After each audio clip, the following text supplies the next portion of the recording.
Saudara, kembali lagi bersama saya Romi Mesra, SPD MPD, sebagai tutor tutorial online pada mata kuliah pengantar sosiologi di semester ini.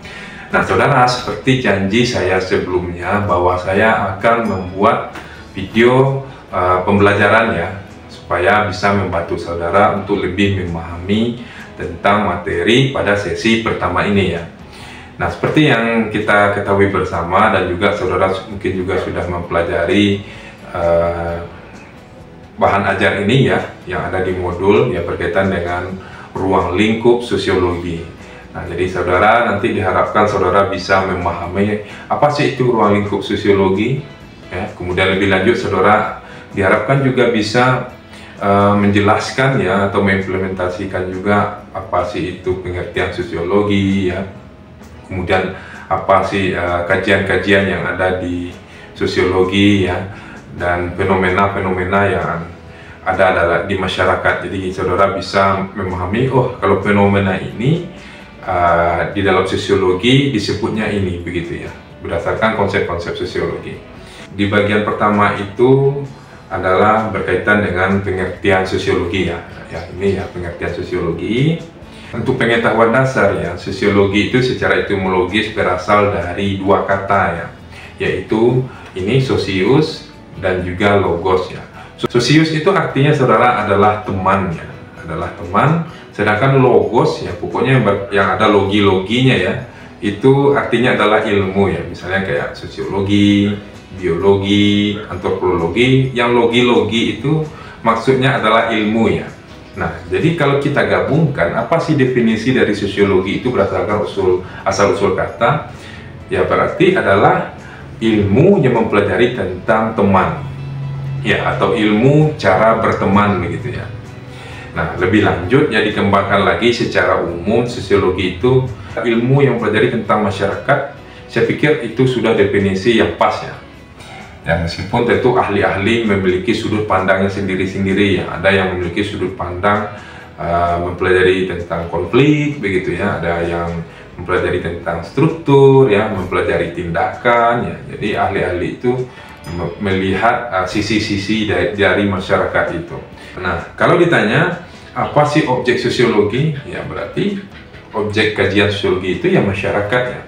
Maka labor sosiologi itu sebenarnya sangat luas ya, bukan hanya di dalam satu ruangan, tapi sudah sifatnya dunia ya, selagi ada manusia yang berinteraksi di dalamnya. Oke, lanjut. Nah, kalau soal bapak sosiologi, nah ini penting juga diketahui ya, minimal ya, orang yang mempelajari sosiologi tentu harus mengetahui pendirinya ya.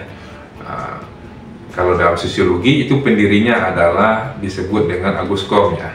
Auguste Comte ada yang merupakan seorang yang berasal dari Prancis ya. Kenapa Auguste Comte ini disebut sebagai pendiri sosiologi ya? Karena dia yang pertama kali menggunakan istilah sosiologi atau memunculkan kata sosiologi itu dalam bukunya The Course of the Philosophy Positive ya. Nah, itulah kenapa meskipun sebelumnya banyak orang yang sudah mempelajari tentang masyarakat ya, tapi konsep sosiologi itu baru muncul di dalam bukunya Auguste Comte. Nah, makanya dengan itu Auguste Comte diberi penghargaan sebagai bapak sosiologi yang memperkenalkan istilah sosiologi.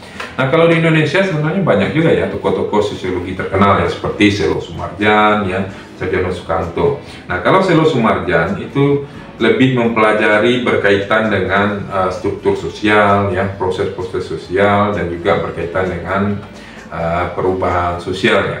Kemudian kita masuk ke sejarah perkembangan sosiologi. Nah, kalau berbicara tentang sejarah perkembangan sosiologi, sebenarnya kita akan kembali lagi pada revolusi industri ya, yang ada di Inggris, kemudian revolusi Prancis ya. Kenapa ini menjadi pemicu lahirnya sosiologi? Karena terjadi begitu banyak perubahan sosial yang terjadi di masyarakat. Dengan banyaknya perubahan sosial itu, maka perlu suatu disiplin ilmu yang mengkaji tentang fenomena-fenomena yang terjadi di masyarakat itu. Misalnya berkaitan dengan demo buruh ya, terhadap kaum burjuis ya, seperti yang dijelaskan oleh Marx misalnya ya. Itulah yang kemudian disebut oleh para ahli sebagai sejarah munculnya atau perkembangannya ilmu sosiologi itu ya. Dimulai dari abad ke-19 itu ya. Sebenarnya ini banyak ya, kalau kita jelaskan dalam satu sesi ini akan sangat panjang sekali ya, karena ada masa sebelum Aguskom ya, masa Aguskom, kemudian masa klasik, masa modern, postmodern begitu ya, hingga sekarang itu. Ini saya pikir bisa saudara lengkapi penjelasannya di bahan ajar sosiologi yang ada di modul Universitas Terbuka. Nah, kemudian bidang kajian sosiologi. Nah, sebenarnya saudara, berkaitan dengan bidang kajian sosiologi ini juga termasuk perkembangan sosiologi ya. Misalnya kalau dulu sosiologi itu hanya dipelajari secara umum ya, sekarang sudah terkhusus ya, terspesifikasi ke bagian-bagian mikro lainnya begitu ya. Misalnya sudah mulai mempelajari tentang sosiologi pendidikan begitu ya, berarti bagaimana fenomena-fenomena masyarakat pendidikan begitu ya, atau fenomena-fenomena yang terjadi di dunia pendidikan. Nah, itu dipelajari oleh sosiologi. Kemudian misalnya ada yang berkaitan dengan industri begitu ya, tentu industri ada fenomena-fenomena sendiri, masyarakat yang ada di sekitar itu, orang-orang yang bekerja di industri itu, kemudian dampak industri itu ke masyarakat secara umum. Maka ada lagi ahli-ahli ya yang mengkaji tentang sosiologi industri ini. Nah, kemudian bagaimana sih posisi sosiologi ini di antara ilmu-ilmu sosial lainnya? Ya, bagaimana kaitannya misalnya dengan ilmu antropologi begitu ya, ilmu psikologi begitu ya, atau dikaitkan juga dengan ilmu geografi dan lain sebagainya. Ketika kita mempelajari sosiologi politik, mempelajari fenomena-fenomena politik, maka kita membutuhkan bantuan dari bidang kajian ilmu politik tentunya ya, ilmu politik dan misalnya ilmu administrasi negara.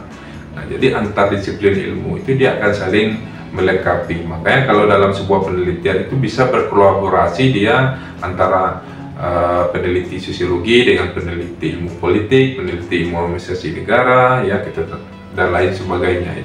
Itu saudara yang bisa saya jelaskan. Mudah-mudahan penjelasan saya ini membantu saudara dalam memahami materi pada sesi pertama ini yang berkaitan dengan ruang lingkup sosiologi.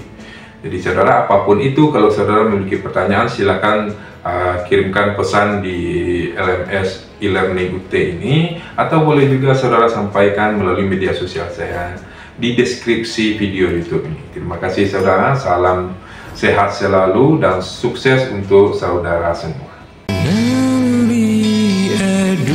Edukasi.